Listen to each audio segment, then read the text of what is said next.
सर्वोच्च न्यायालयामध्ये आज मोठी लढाई झाली.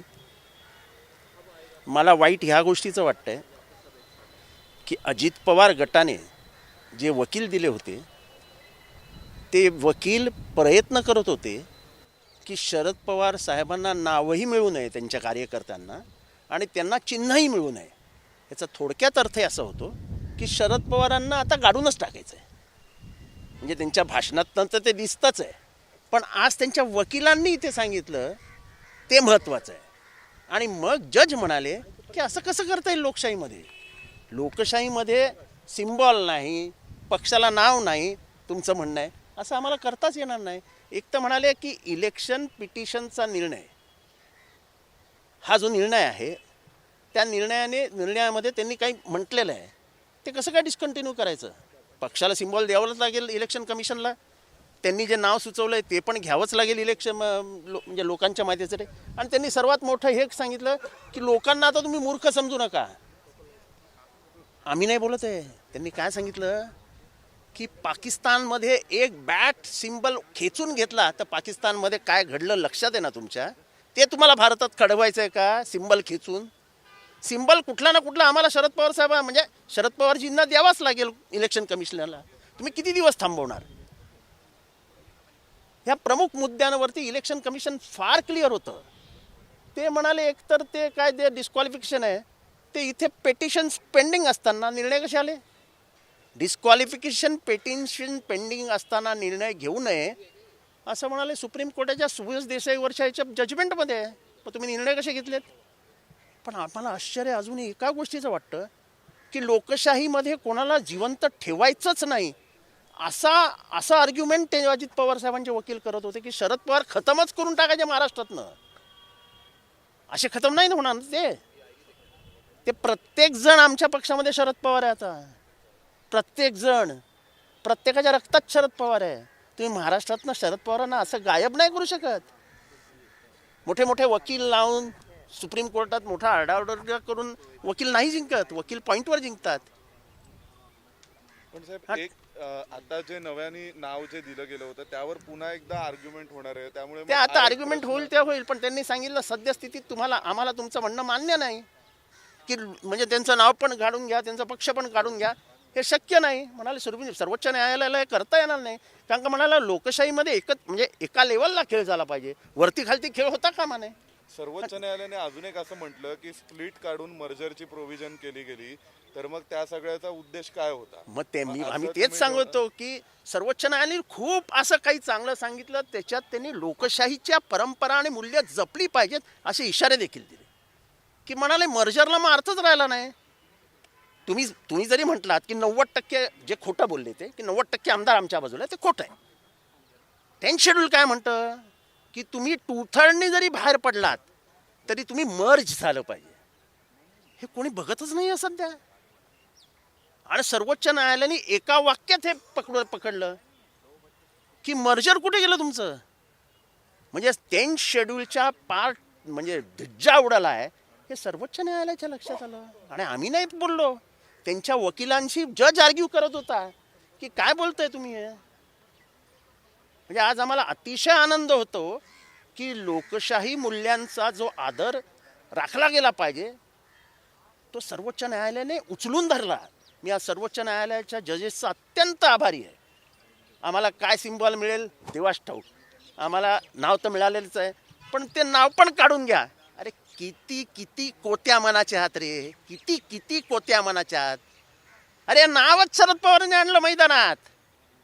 खरं तर तुम्ही नाव बदलून घ्यायला पाहिजे स्वतःहून की नाही शरद पवारांचं बाळ आम्ही नाही घेणार. अरे बाळ मांडीवर घेता. आता शरद पवार नवीन एक रोपटं लावत आहेत. अजून लावलं पण नाही नवीन रोपटं लावत आहेत. त्यांना ह्याची भीती आहे की हा रोपटं काही क्षणातच वटवृक्षात बदलेल. त्यांना शरद पवारांची ताकद माहिती आहे. त्यामुळे शरद पवारांचं नाव गायब करा, त्यांचा पक्ष गायब करा आणि त्यांना सिम्बॉलही म्हणून देऊ नका. आणि म्हणून त्यांनी इशारा दिला पाकिस्तानच्या राजकारणाचा की असं करू नका. पाकिस्तानमध्ये बॅट खेळून घेतली काय झालं बघितलं ना म्हणाले. म्हणजे मला आश्चर्य वाटतं की महाराष्ट्राशी तुलना करताना त्यांनी अजित पवारांना हे सांगितलं की तुम्ही पाकिस्तानसारखं वागू नका. हे काढून घ्या ते काढून घ्या असं वागू नका. आणि त्यांनी शेवटी सांगितलं की वोटरला काय अधिकार आहे की नाही, तुम्हाला कशासाठी वोट केलं, तुम्ही गेले कुठे, हे काही स्वतःला म्हणजे वोटरला समजत नाही असं वाटतं का तुम्हाला.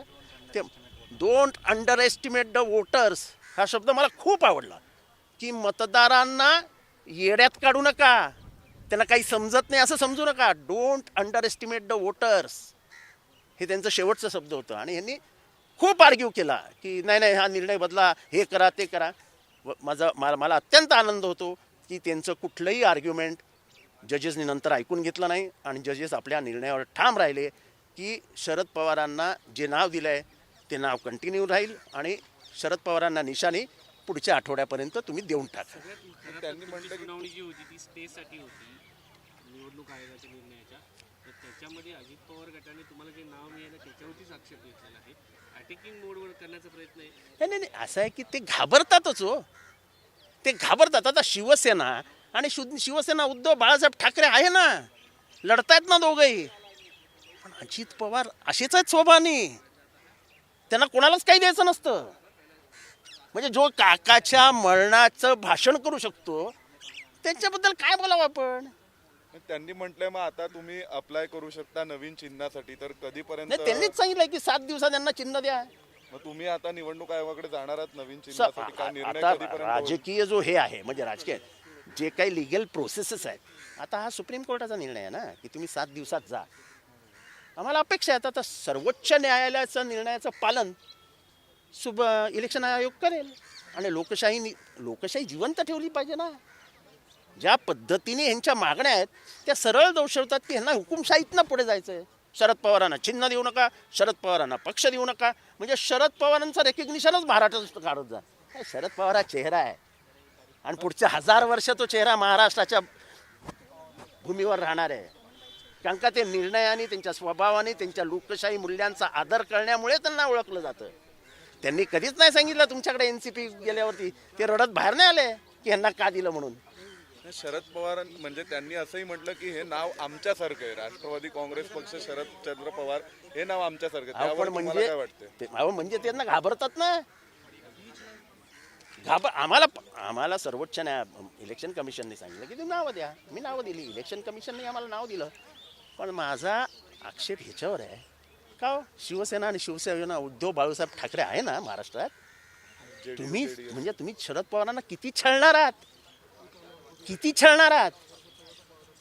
पण तरी सुद्धा कुठेतरी कोर्टाने पुढची सुनावणी ठेवली आहे या ते विषयावर. ठीक आहे ना, ती सुनावणीत होत राहील. पण त्यांनी प्राथमिक तर समजून घेतलं की लोकशाही मूल्यांची हत्या होते, शरद पवार साहेबांना सगळंच नाकारलं जात आहे आणि त्यांचं अस्तित्वच मिटवण्याचा प्रयत्न केला जातो, हे तर मान्य केलं कोर्टाने.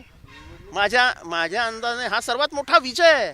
आणि हा आमचा विजय नाही, हा पुढच्या येणाऱ्या अनेक वर्षांच्या जे पुढे काय मांडून ठेवलं आहे त्याचा विजय आहे की तुम्हाला लोकशाहीची हत्या करता येणार नाही. मग नवं नाव घेऊन तुम्ही आता कामाला लागणार आहात? आम्ही आधीच कामाला लागलो. चिन्ह आमचा चेहरा शरद पवार, आमचं चिन्ह शरद पवार, आमचा पक्ष शरद पवार, आमचं अस्तित्व शरद पवार आणि आमचं रक्त शरद पवार. काही निवडणुकीच्या तोंडावरती तुम्हाला लवकरात लवकर चिन्ह मिळू नये, नाव मिळू नये. हेच तर त्यांची प्रार्थना आहे की ऐन निवडणुकीच्या चिन्हा वेळेस यांचं आणि तेच तो उदाहरण दिलं ना त्यांनी. पाकिस्तानचं उदाहरण कशासाठी दिलं की पाकिस्तानमध्ये ऐन निवडणुकीच्या वेळेला इम्रान खानचं सगळं काढून घेण्यात आलं, तरी इम्रान खानचे अपेक्ष उमेदवार हे सर्वात जास्त निवडून आले, ज्यांच्याकडे चिन्हच नव्हतं, कुठल्या वेगवेगळ्या चिन्हावर लढले. त्यांनी उदाहरण देताना सांगितलं आणि नाव पण वापरलं की पलीकडच्या बाजूला बॅट काढून घेतली तसं तुम्हाला करायचं आहे का. म्हणजे त्यांनी अजित पवार आणि कंपनीची मानसिकता ही पाकिस्तानमधल्या राज्यकर्त्यांसारखी आहे असं इशारावजा सांगितलं. म्हणजे किती दुर्दैवी आहे की ज्या भूमीत डॉक्टर बाबासाहेब आंबेडकरांचं संविधान जन्माला आलं, जिथे लिहिलं गेलं त्या संविधानाचा म्हणजे फार लाथाडलं जात आहे असा एक सूचक इशारा त्यांनी दिला. आणि आम्हाला असं वाटतं इथे आनंदाची गोष्ट आहे. आणि त्यांनी सगळं आपल्या ज्युरिडिक्शनमध्ये घेतलं. त्यांना त्या ज्युरिडिक्शनवर पण ऑब्जेक्शन होतं. त्यांनी 10 शेड्यूलवर पण भाष्य केलं की म्हणजे कधीही कोणीही फुटेल आणि स्वतःचा पक्ष बनवेल. हे म्हणाले याला 10 शेड्यूल बनलं कशाला. अनेक गोष्टी बोलले. मला आज प्रचंड आनंद होतोय की अनेक दिवसानंतर लोकशाही मूल्यांची जी पाठराखण आज ज्या जजेस ज्या बेंचनी केली त्यांचा मी मनापासून आभारी आहे. सुप्रीम कोर्ट जे सांगू इच्छित होतं ते लक्षात घेतील अजित पवार गट, तुम्हाला ते काय मला त्यांच्या काय क्षमता आहेत किंवा त्यांचं काय ते मला माहीत नाही, पण निदान महाराष्ट्राच्या जनतेला तरी मी सांगू इच्छितो की यांना शरद पवारांना संपवायचं आहे. म्हणजे इतका घाणेरडं राजकारण ते करतील सर्वोच्च न्यायालयात असं आम्हाला वाटलं नव्हतं.